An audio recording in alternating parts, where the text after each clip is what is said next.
Jerome Moore was fired from the University of Michigan and then he was arrested. But if you think this was about some favors in exchange for some tickets, it is actually so much worse than that. Moore has been married to his wife Kelly since July 2015 and they share three young daughters together.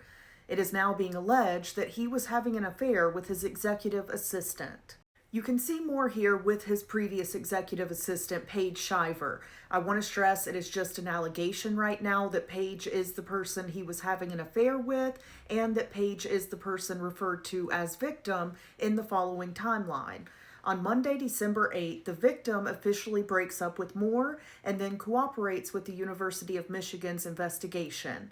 Then 2 days later, in the afternoon of Wednesday, December 10th, the University of Michigan officially fired Moore for cause. Later that afternoon, at about 4:10 p.m., it is being alleged that Moore allegedly drove to the victim's apartment, barged inside, grabbed scissors and other things, and started threatening to do harm to himself, if not also the victim.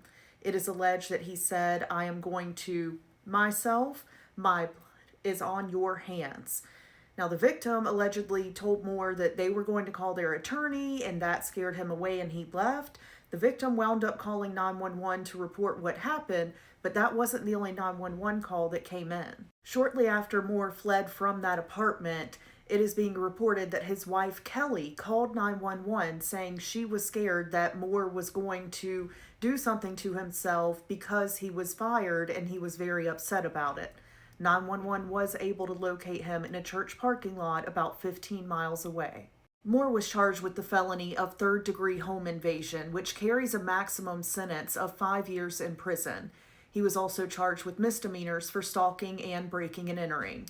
He bailed out on December 12th after posting $25,000 bond and is now on GPS monitoring. There's a couple of rumors going around that I wanted to touch on. The first being that this entire affair came out into the open because Sherrone Moore placed a DoorDash order for Plan B, and that DoorDash driver allegedly or rumoredly knew who Sherrone Moore was and reported this purchase.